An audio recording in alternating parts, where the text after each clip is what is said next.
What up, guys? It is almost the end of the year, so I wanted to do a tier list on all of the events this year. So I'm going off of what this wiki has. Here, let me quickly show you.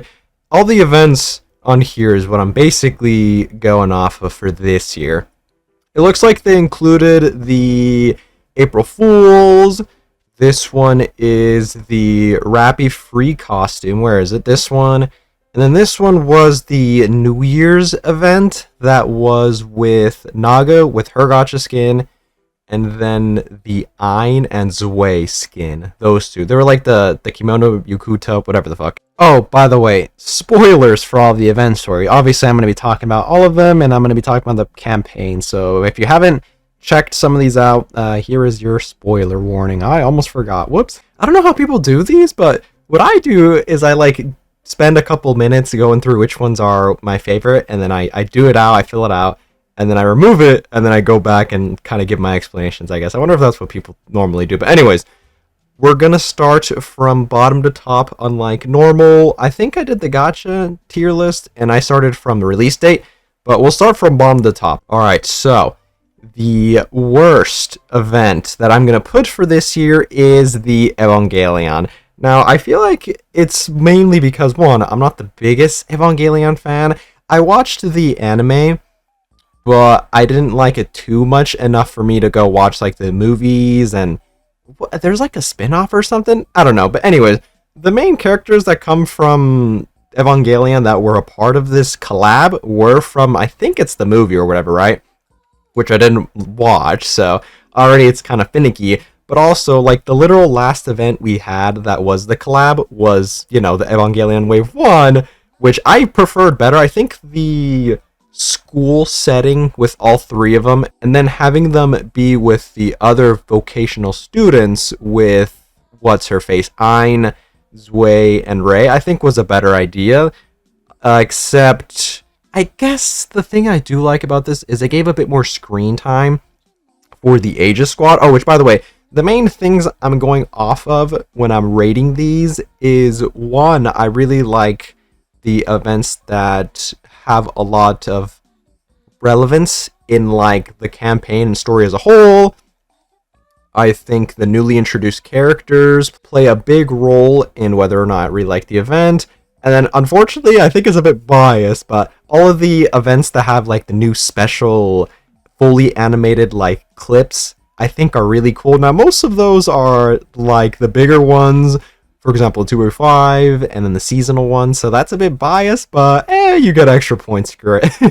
It is what it is, but it gives characters that don't usually get a lot of screen time, if they get more love in specific events, I feel like that makes the event a bit better, right? So this event gave a lot of screen time the Aegis squad members, so it was Mast, Anchor, and Helm. And then, she did get her gacha skin, right? But I still think the event story as a whole is probably my worst for the year. And I'm not gonna lie, it's not really that memorable. I can't really tell you what exactly happened. Which, you could say that, oh, it's because it happened at the beginning of the year, right? But trust me, the one that happened at the most beginning, chronologically, is the Rappy event that I'm counting, by the way. So, and for that, I can definitely tell you what happened during that. Some crazy ass shit, okay? So, it's not because it came at the beginning of the year, alright?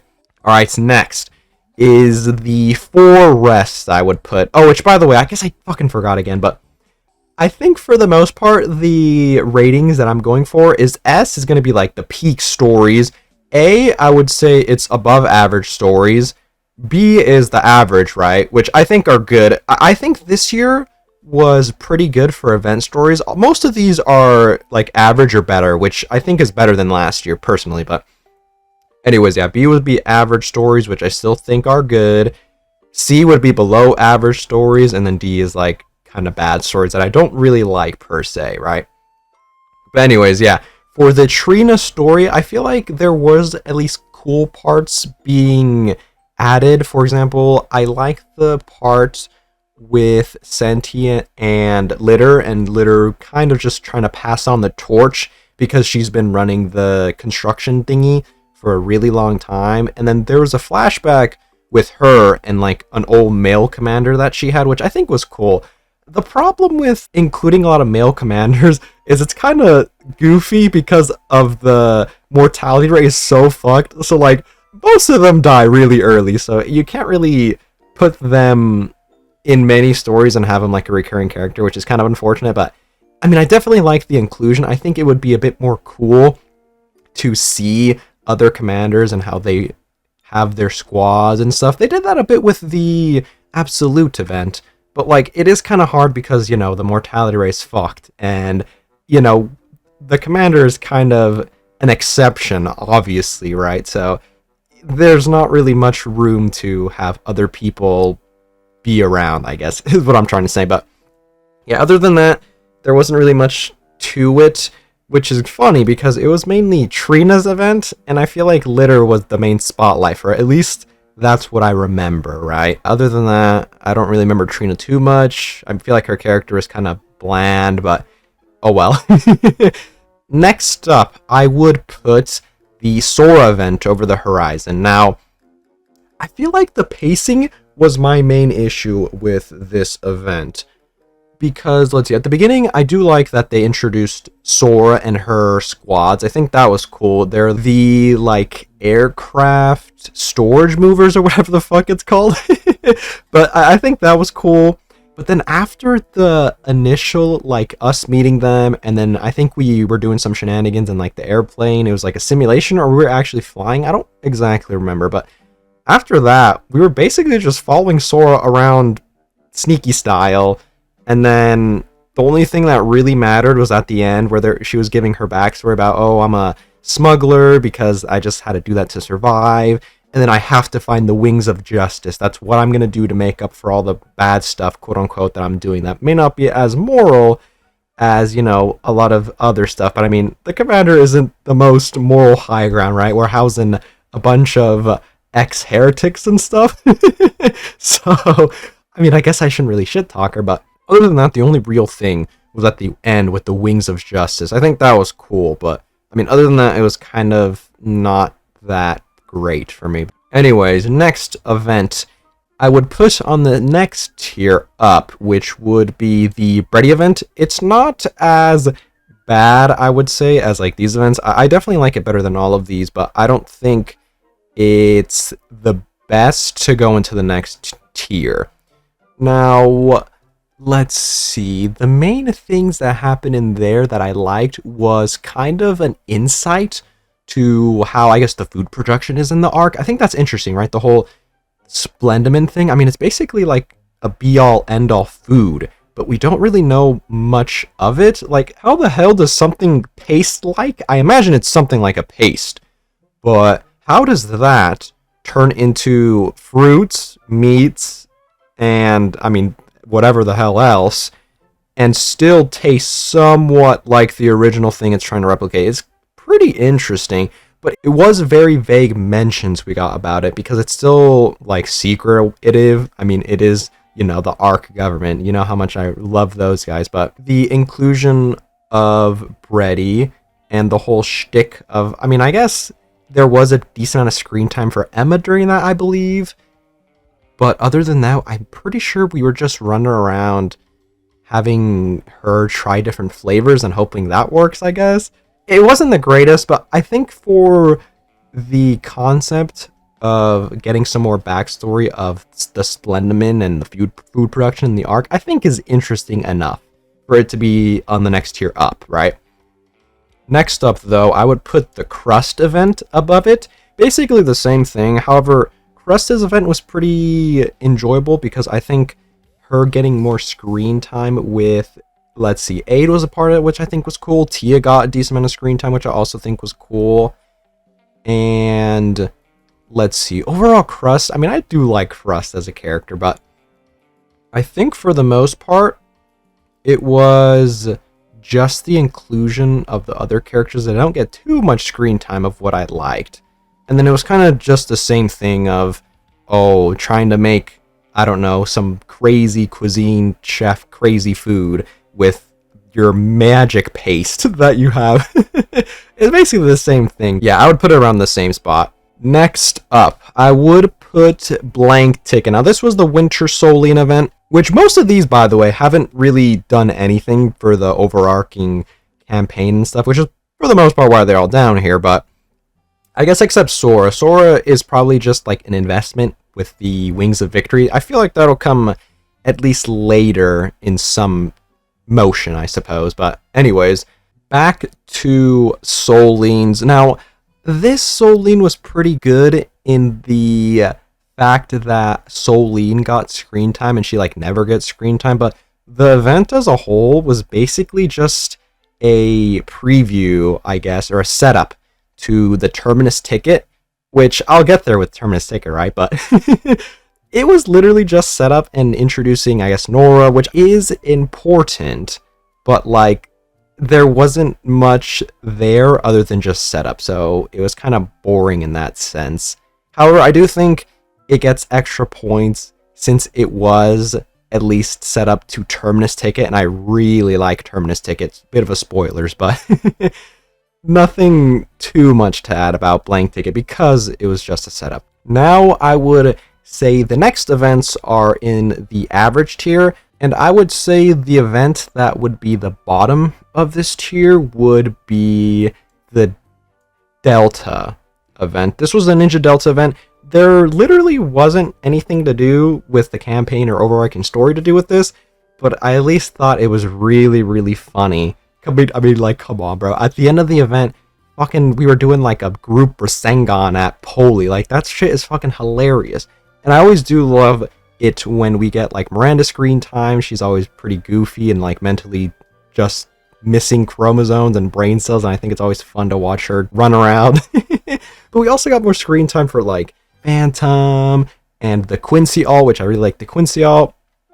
And I'm not gonna lie, it was kind of just a fun fuck fest right before the 3rd anniversary where they really just nicely punched us in the gut right there. So it gets at least averaged here, I would say. Next up, I would put the New Year's kind of mini event that they had. So this was the event with Naga Gotcha skin, the Zwei, and the Ein skins. All of them were pretty nice. Hopefully they do that again this year. And I still think the Naga Gotcha skin is probably my favorite one. I'd have to do an update on that tier list, but I mean the Naga Gotcha skin is definitely still up there. So maybe I'm a bit biased on this, but I mean overall it was kind of just a short event with, I guess, just the New Year's and then the new costumes that they gave. Not the craziest, right? So I understand if it's probably not rated the highest for you, but like, I don't know, I'm biased to Naga, sorry. And that Gotcha skin was crazy, man. Yeah, nothing much really to talk about other than the skins, and the event itself was pretty cool, I suppose, just running around with everybody dressed up all fancy. My only issues is I wish more people were dressed up fancy because it is the New Year's, right? I guess that would require them to make more costumes and more models, but I mean, you know. Alright, next I would put the Rappy, the free popularity push skin. Now, I think it is a bit silly, and I definitely get the complaints about her kind of being trolled. Come on, man, it was the year of Rappy. She just got the Overspect unit, which was her first SSR, and it was really cool, and then she got her own event, and that was also pretty cool. And then she got the Gotcha skin for the summer, and then she won the popularity poll skin, and then they kind of just coaxed her into running around the Ark in a sort of humiliation ritual. And then at the end, nothing really even happened, even though she dressed up all nice and stuff, but so I definitely understand the complaints. However, my personal thing is, dude, I'm sorry, it's kind of fucked up, but the Rappy cuck memes are just so funny. It's just so funny. I can't get enough of them on Reddit and all that stuff.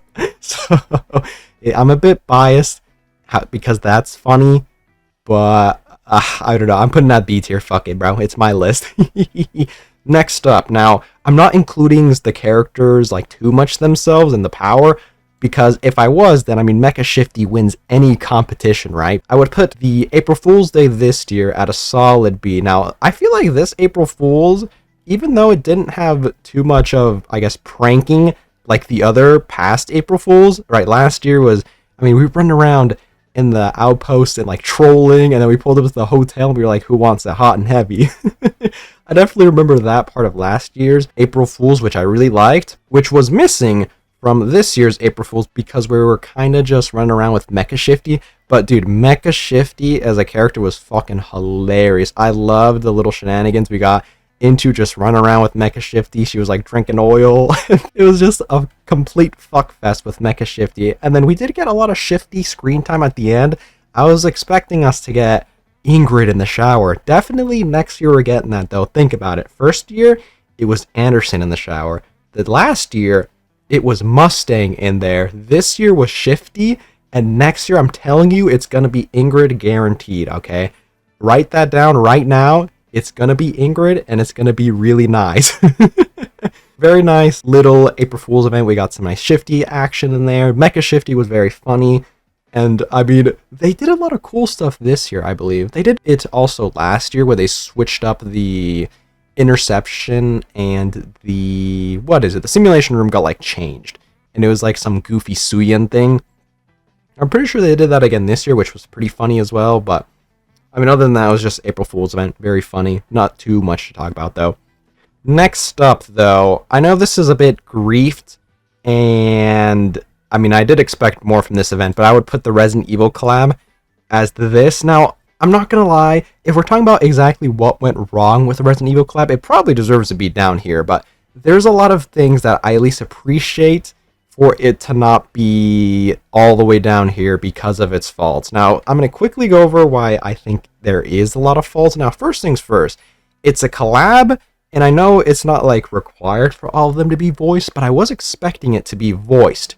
Because, I mean, Stellar Blade was voiced, and, I mean, I'm pretty sure the Evangelion was, right? But, I mean, we're getting a lot of more voiced events, so I expected that to be voiced, and also, I mean, we didn't get a gacha skin for any of the new units, which I don't think is the craziest, and I'm not going to knock it down points for that, but I mean, it is interesting to mention that, right? Other than that, I feel like there was more problems because that was our third collab this year, so it did kind of felt like it was tacked on, and maybe they could have made it a bit better if they took their time a bit more and not forced it out to have 3 collabs this year. However, what I do like about it is we don't really ever get any spooky Halloween events. I mean, it makes sense, right? The anniversary for this game ends up being around the start of November, so they don't really have a time slot for like a Halloween event or something, but I definitely did like the fact that they did kind of have a Halloween event for October this time around. And also, I don't see a lot of people mention this, but I really like the parallels with, I believe it was Miranda and then Jill, because the main thing that I thought was happening in the event was it was basically everybody trying to stop a disaster that was kind of like something they already experienced for. Now, for Jill, I imagine it was just being there in Raccoon City when all of that went down and it just shit hit the fan. And then for Miranda, it was obviously during the campaign chapters when the Dome of Eternity got broken and then the Raptures invaded the Ark for like, what was it, like 2 chapters? And then, you know, it was Crow and all that shenanigans, which was very fun. And that parallel as a whole, I really appreciate. I thought that was really cool, and it was kind of neat seeing a different perspective of them trying to stop something that they went through from happening again, kind of. But yeah, I would say those are the reasons why it's not more down here, even though there's a lot of flaws that I could say about that event. Anyways, next up, I would put the Valentine's event for this year next. Now, there isn't really much for this story-wise and yada yada yada. It was kind of just a silly, what was it? They structured it like a dating sim. However, they did give a lot of screen time to like Trony and Sin. Sin never gets anything. And then I became a Mask fan after that, dude. I didn't know Mask was like that. And they also gave some screen time for Anchor, which I thought was really nice. So, I mean, not much to talk about, other than kind of just a silly dating sim type of event. And then there's what, the AI fucking love robot guy? That was a bit goofy. I mean, other than that, I definitely think the characters getting screen time, and then it was kind of just a silly, goofy event that I enjoyed. Next up, I would put the summer event. Now, I feel like the summer event is a bit like the Resident Evil that, I mean, a lot of the flaws, maybe I could put it down here, but we got a leg screen time on that, man, and her ult for that was so good, so I can't do it, bro. And then the animated scene at the end I thought was really cool and well done. The actual story-wise, it was, I feel like it was definitely a writer's problem. We already discussed this, I feel like, a decent amount back when it came out, where I feel like with multiple writers, it kind of muddles the themes a bit. Even still, I felt the summer event was structured kind of like a similar case with the Soul event, where it's kind of a preview for a future event. And the only reason I say that is because, to me, it feels like the whole summer shtick was so that Rappy and Dorothy could get into an altercation and kind of just slap each other. But it was basically there so that Rappy can knock some sense into Dorothy, and maybe she can actually, like, straighten up. And the only reason I say that is because we saw it a bit during the anniversary event, the Goddess Fall. At the end, when Dorothy pulled up to Eden after everything was said and done, she met Lilith, and if it was the Dorothy before the summer event, things would have played a lot differently than how it did with Dorothy after the summer event, you know? And then her pulling up to Eden and meeting Lilith and being like, wow, okay, this is happening. I feel like she would react very similarly to the regular Pioneer Squad the first time that Lilith got spit out, which, you know, ended up being a very, very bad move. So I thought that was very interesting. I mean, the only thing that I really didn't like is the writing was kind of off. Poor Leg was getting cock blocked and all that stuff, dude. Like, come on. But, like, the Senti outfit was fire. Rappy got the fire outfit. Oh my, I'm very torn. If the story was just a bit better, I feel like I could put it up higher. Oh well, especially compared to last year's. Last year's, the Sakura and Rosanna were going crazy, bro. I feel like if they just did the same thing, then that would have turned out better. I definitely think, like I said before, it was kind of a setup for Dorothy disguised as a summer. The pros barely weigh out the cons to have it in this tier. Alright, next up, I would put the Mana event, Wisdom Spring. Hello, can you... There you go. Now, this was actually really interesting. I think the only ever thing that we got for the commander potentially not being like an actual human, I mean, other than the obvious fact in the campaign where he's lifting up potential Nikke weapons that weigh like 1,000,000 pounds and recovering very, very quickly from injuries that, I mean, would take you out for at least a couple of months, right? So this gave a really interesting backstory around that. The only thing that they showed probably before is the Bond story with that one girl who always calls us number 7, the other scientist. I don't remember her name off the top of my head. God dang it. The only thing I do remember is I don't like her. I don't know, every time I see her, very bad gut feeling I have of her. Her and Jian, I don't like either of those. They always give me a bad feeling in my gut. But anyways, we're talking about Mana. I think the backstory of like us in the lab and Mana being there running tests and us also coming back, and that whole shebang is why we started to remember everything that happened down there. I guess it's very interesting, right? Because somebody invited us there, and that was the only reason we were down there. And I believe, was that Jian? Did that turn out to be Jian, or was it the chick who calls us number 7? I don't remember off the top of my head. God dang it, here I was saying that I'd remember a lot of its stuff. But anyways, yeah, I really liked the look into what exactly happened to the commander in the fucking Mistless headquarters. We were just stuck in a tube the whole like time. Like, what even is that? They're definitely still left a lot to interpretation and like in the air, but definitely interesting to see a look into that. Alright, next I would put the Absolute event. Oh, it's being weird. There we go. Alright, yeah. The Absolute event was really nice as well. I think the main thing I enjoyed about it was the notion of evolution with the Rapture. To me, a lot of the events towards the end of the year gave off the notion of like the next step. I think that's what they were going a lot with, like, for example, 3rd anniversary, right? And, oh, wait, now that I'm thinking about it, the side stories aren't in here. Do they count as event stories? Which ones did we get this year? The Mudfish and the Eden being destroyed. I mean, both of them would probably be like around here, right? Whoops.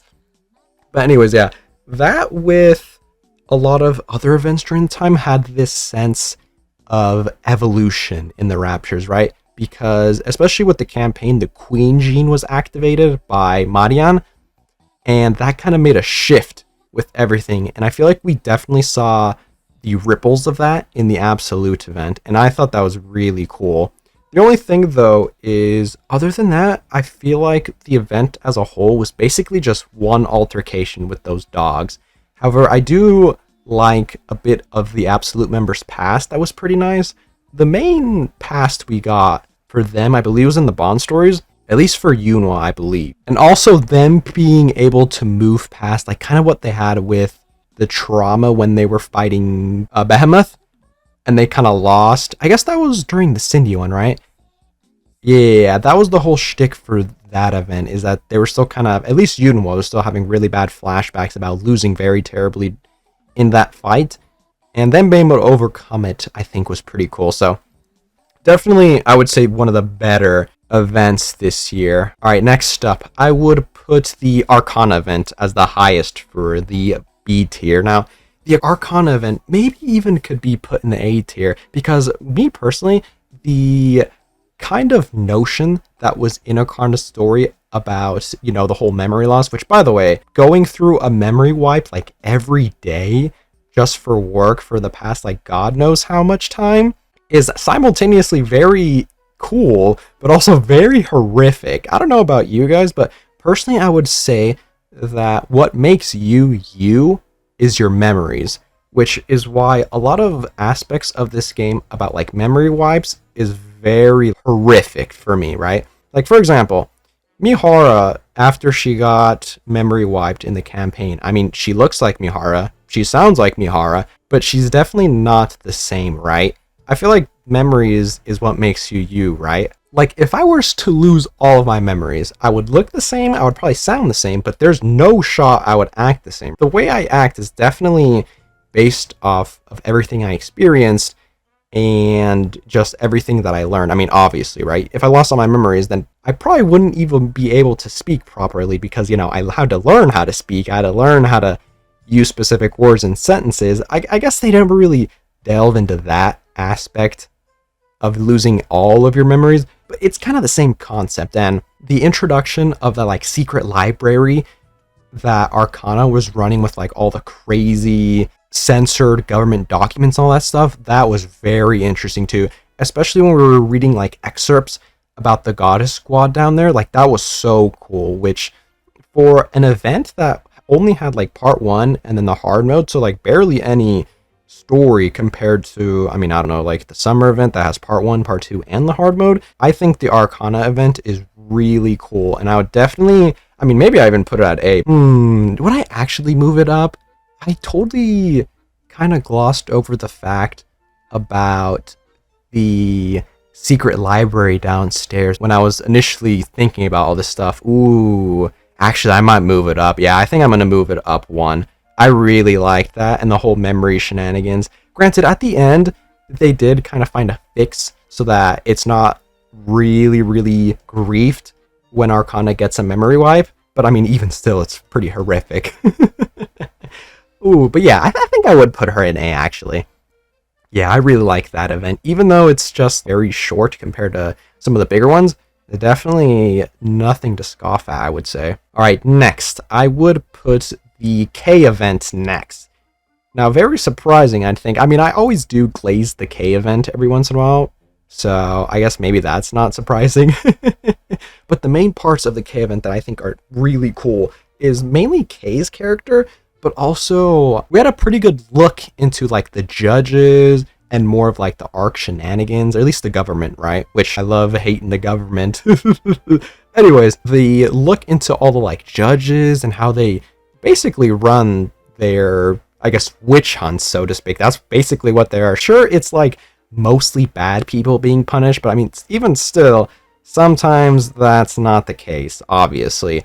And I think K having kind of like the same memory wipe ordeal that Arcana had with, except this time it was her trying to, like, face atonement for all of the judging she did, quote unquote. I don't exactly remember if it was the judge that went mad with power and then he was making like Kay do terrible stuff that probably was not on her, I guess, moral compass, a bit past the line she drew, I would say. I don't remember exactly, goddammit, but for the most part, I mean, the whole thing about atonement for Kay I thought was very cool. And then, I mean, her Bond story did correlate to the event, which I like a lot as well, even though I'm not going to count it too much. But yeah, other than that, I think for the most part it was just those. And then at the very end, it was very funny that the top judge, I believe, was like, "Hey, Commander, you ever thought about having kids?" I wonder if that guy knew what was going to happen in the campaign. Anyways, next up, I would put the Stellar Blade event. Now, before I get into the Stellar Blade, very cool distinction. When they made the timeline, they actually confirmed that the Stellar Blade collab is canon to the whole entire story, which is actually very interesting. Now, the best part about the Stellar Blade collab, other than pretty nice screen time with Privity and Oleg, I love Oleg, was the fact that like whole city of artists hid underground in that bunker and survived for like, I don't even remember how long it was, but it was just crazy long, and it was just so interesting to see kind of the outlook of how life was in that bunker, where they had everything they needed technically, but I mean, even still, they were just waiting for someone to come and save them. That was just never going to come, because, you know, the Ark has to make sure that everybody on the surface is dead. Like, there's no survivors on there, just to maintain order, and they just have to do that no matter what. So they were never going to help, which was crazy, I would say. I also really liked Privity, and basically the same thing with the Resident Evil collab, where Privity and Lily, I think it's Lily, right? Oh no, I don't remember. The engineer chick from Stellar Blade, what is her name? I think her name is Lily. Yeah, so Lily and Privity had a very cool parallel with judging, I guess, the voice that they always listen to. So in Lily's case, I'm not going to go into Stellar Blade's story too much, right? Because then I'm just going to end up complaining about it the whole time. But for Lily's case, it was questioning Mother Sphere's authority, because, I mean, Mother Sphere is kind of like the end-all be-all for her. And then for Privity's side, it was listening to the central government and realizing that, I mean, even them can have a certain agenda and be in the wrong morally. I mean, she got to see it firsthand. They met a survivor on the surface after the government told her that there are no living survivors on the surface, and she literally goes up to one and sees them, and then she's got to report back to them, and they're like, how do we clean this up? Oh, let's kill his ass, probably, is what they wanted. Just the notion of her, and then Art, and then also the, I don't remember his name, the robot guy that was like, oh, blow up the Ark, I hate the Ark, I'm gonna be a terrorist. I think his whole character also is very cool, because at first he was with everybody in the bunker and just helping out and basically watching Art grow, and then he has to see that Art is the only living child that was birthed on the surface after the whole shebang happened, and, you know, robots are running around killing people, which is crazy in its own right, but Art has to follow, you know, the robot guy all the way to the Ark, and once they get to the Ark, like, they turn her into a Nikke. That shit is why, like, I couldn't believe they did that. I definitely understand why he was so mad. I guess they didn't kill him in the end because of Privity's thing, which is why I think the event was pretty cool, even though, I mean, the government kept it under wraps. If everybody knew that someone was living on the surface and they ended up coming in the Ark, it would probably not go over well. Anyways, yeah, I think those two parts of the Stellar Blade story, I would say, definitely make it one of the better events this year. Definitely above average. All right, next up, I would put the Coin Rush. Yes. Now, this doesn't have anything to do with the overarching story or the overarching campaign. However, sorry, I am biased to the bunnies. Glory to the Coin Rush, and glory to our glorious leader, Mustang. Dude, Bay is one of my favorite characters. She got a new skin and was running around the event. I loved that. Milk and Aid were crazy. We got some more tomboy action, which I didn't even know I was missing, to be honest. So, very nice that she got some screen time. Aid got some more screen time. I think that was really nice. And I mean, Exia also, I mean, so many people got a lot of screen time during that event. And also the introduction of Velvet was pretty cool. Oh, I guess I said that there was really no story being, I mean, related to in this event, but they did kind of hint at Velvet and Mustang's relationship, mostly Mustang's past when he was like, I mean, I wouldn't say he was doing a bunch of shady things, but I mean, he was doing a bunch of shady things. I think that was also interesting, but I mean, mainly it was just a goon fest, I guess you could say. A very nice fan servicey event with a lot of characters I really liked, and I mean, the story as a whole I really enjoyed, and hopefully next year's Bunny event, I want Volume. Hopefully Volume gets an alt. I really want her to get an alt. And then Bay can get the Summer. That's what I'm locking in for next year, baby. Alright, so next up, we got the Terminus Ticket event. Last one for the A tier. Now, you may call this recency bias, but dude, I mean, the Terminus Ticket was so nice. It did have a animated scene, but I mean, I don't think it was the craziest, especially if you want to compare it to like the summer event. I definitely think the summer event animated was pretty good as well. I would say it was better. The overall just theme of, I guess, returning home and Nora being trapped in the Ark and that whole, like, I mean, it was pretty depressing, but the whole situation where she left Lucian and she was like, oh, I mean, I'm just going to be gone for not too long, but when I come back, trust me, I'm marrying you. It was just a real punch in the gut. And then it's just, dude, imagine being trapped in the Ark after that, just not knowing what happened to him just for years and years and always wanted to go back. And then finally, you get the chance to do that just when you're barely holding on to life. And then right when you get there, it's just, oh my God, just you end up in your hometown. And like, she was low-key tweaking, right? Seeing Lucian there, even though that dude was definitely dead. But it was a pretty emotional story where at the end, everybody got buried and they're right next to each other. Her telling her own diary. It was pretty griefed. But yeah, I call it recency bias, but I definitely really enjoyed that story. Even though it was very depressing. It's a Gunner game, by the way, so. Alright, next. This is where we start getting into the peak stories this year. I mean, as you can see, we don't have much left. So, the third best story this year, I would have to give it to the 3rd anniversary. Now, the Goddess Fall event was crazy. I did not expect them to go off the rails that much with this. We got introduced to permanent deaths, which I honestly didn't think they would do. I always expected them to be like retconning them somehow. I mean, basically, as long as the brain's alive, you can basically recover from any injury, right? So I definitely did not expect them to do that, which I know there's some drama going on about if that was a good idea or not. I'm not going to get into that too much, but I mean, the theme of the game is this post-apocalyptic, but at the same time, it's still apocalyptic because, you know, the robots are running around still killing people. And living in general is a monumental task in and of itself. I think all of the inherent characters and their whole arcs, kind of mini arcs, I guess you could say, in this whole event, and also the big arc with Nayuta, and then the Pioneers, kind of putting aside their differences with Eden because they share different ways of going about doing their things.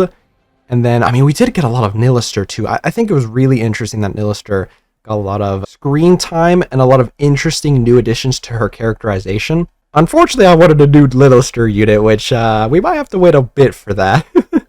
Now, she did absorb, like, everybody. I'm talking about the Queen, right? She absorbed, like, everybody. But as we saw with only one, I don't think that necessarily means you can't come back. So, I mean, maybe in the future they'll try to, I mean, do something to bring back like Indavilla or Nilister or God forbid Chatterbox. He can stay gone, trust me. You guys can keep him gone. But all that characterization, the cool story with them, and Dayuta's clones going crazy mode, bro. I really enjoyed that event. It was a very satisfying climax. I guess the whole Queen and the Pioneers story. And honestly, it was a really nice way to end a chapter in this game's history and kind of get us ready for the next chapter of how things are going to go down, which honestly I have no fucking clue where it could go from here. Like, the ending was just fucking crazy. Like, how the hell does the queen somehow get Lilith's body and then just go on a rampage and then seemingly just disappear? Like, huh, dude? What the hell? And then, like, the animated scene, I mean, of that was crazy, bro. I mean, I couldn't even believe it. Yeah, other than that, I think that is everything for the goddess. Definitely one of my favorite events in the whole entire game. Maybe I should do an event tier list of, like, all the events. That's gonna take some time, though. I haven't watched a lot of events that came out in this game.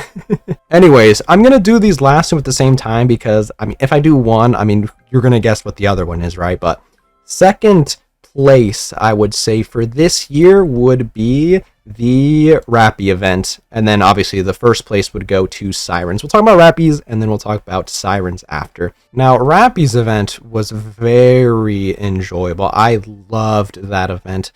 I feel like the only complaint I would have of it is, I mean, come on, man, did you guys really have to make Rappy a sick child and just her whole life was stuck in the hospital? But then finally, she was able to come out and be free. But tragically, I mean, her life was entirely in the hospital, so she has literally nothing to go off from after she's free. And then right when she gets free, they kill her. And then she just happens to turn into a robot fighting for the future. Like, that, come on, man, did you really have to do that to her? I mean, even still, doesn't end there. She just drifted from squad to squad, basically being the only survivor, to the point where, I mean, I don't even think it was that much her fault that she was living, but everyone was looking at her kind of like a Grim Reaper. She would join your squad, and then the last thing that would happen is she would be the lone survivor, come back, and then rinse and repeat over and over again until she met Red Hood. And the state of her when she met Red Hood was just someone who's just broken. He's just going through the motions. I mean, she's literally the Grim Reaper. She's like, okay, well, there's another person right here that's going to leave me behind and die. I think one of the mass-produced, was it? That the mass-produced Nikke was like, hey, Rappy, what are you looking forward to when we come home? I want to go watch a movie. You want to watch it together? Or something like that. And her trying desperately to maybe hold on to some form of companionship or something, only for her to just be left alone again.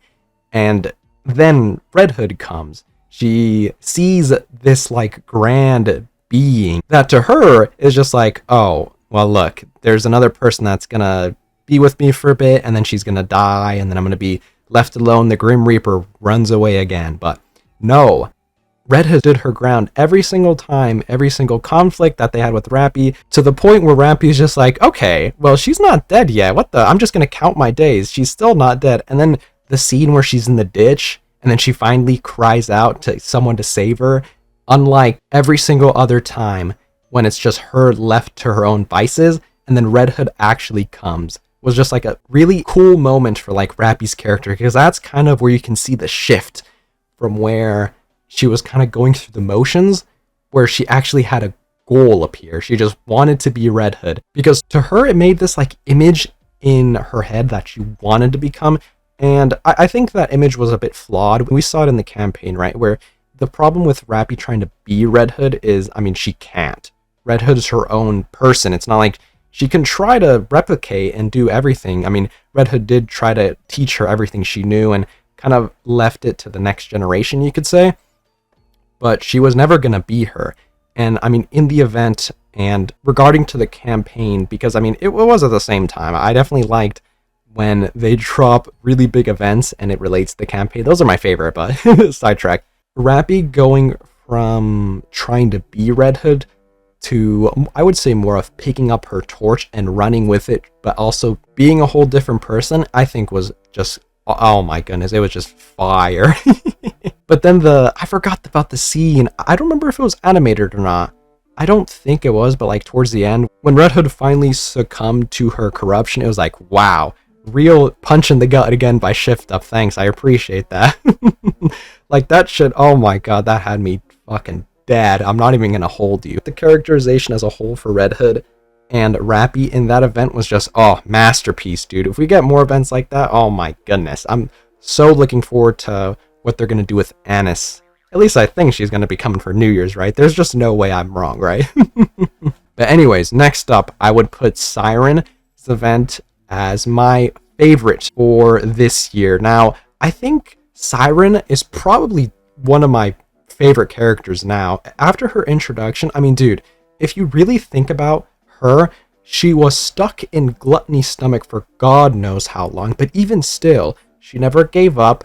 She was always sending her bubbles to, I mean, maybe on the off chance that someone would come save her, but even still, she was making sure Gluttony never ate too many dangerous things so that he can use his power to spit out the energy of what he ate and potentially do a fuck ton of damage, but also creating the veil to cover the queen's vision to stall for as long as humanly possible so that maybe humanity can create better weapons to combat the queen.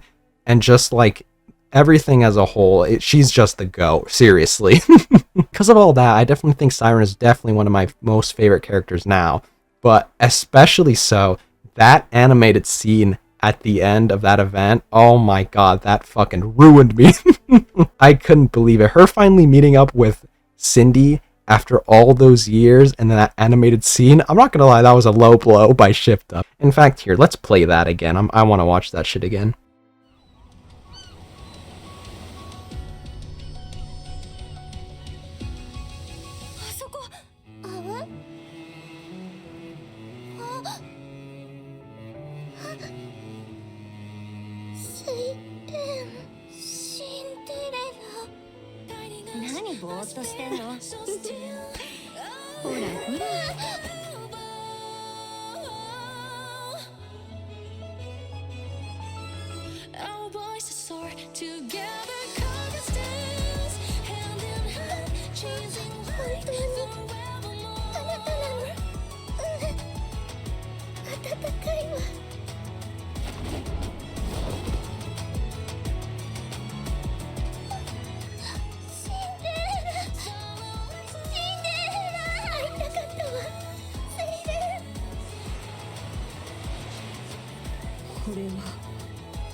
Oh my god, the onion cutting ninja strikes again. Jesus Christ, yeah, still hurt. But yeah, other than that, I feel like it's definitely Siren's character introduction that I like the best, and that animated scene is definitely insult to injury, I would say. Oh, I guess, and also Mori. Mori's character really growed on me. By the end of the story, I actually really enjoyed Mori's character go from, I guess, someone who was kind of just left. What was she a part of? She was basically just treated like damaged goods, and I mean, something that eventually is probably just going to get scrapped, but she was able to find somebody who could like help her move forward with Siren. And I mean, that whole character mini arc, I would say, in that story was very good. And I mean, that's why I would put it at number 1 for this year. But dang it, yeah, why the hell did these guys not put the side stories? I mean, would that even count? I mean, I guess, but for the most part, the side stories are just like setup for future ones. Because what, the Mudfish was basically a setup for Siren's backstory, basically how she got eaten by Gluttony. And then, I mean, Eden was how exactly the queen was like, hey, I blew everything up, right? But yeah, let me take like 5 minutes and see if I'm going to move things around. But I think this looks good. I'm going to just cut. Let's see if I move anything around. No, I think I'm happy with this list.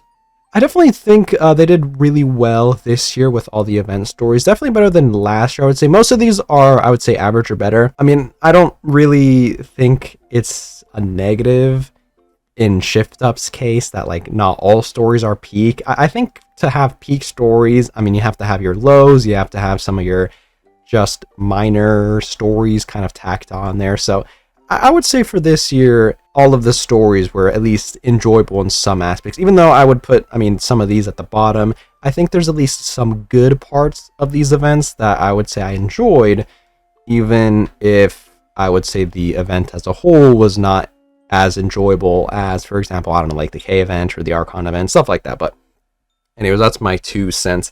Definitely one of the takeaways is not to think that the mid tier is like bad. I don't know why, but nowadays saying something's mid is such like negative connotation for some reason, which I feel like mid, meaning average, is not a bad thing. It's just average. Like that means it's good, I would say. But anyways, that's my 2 cents on the bad connotation of mid nowadays.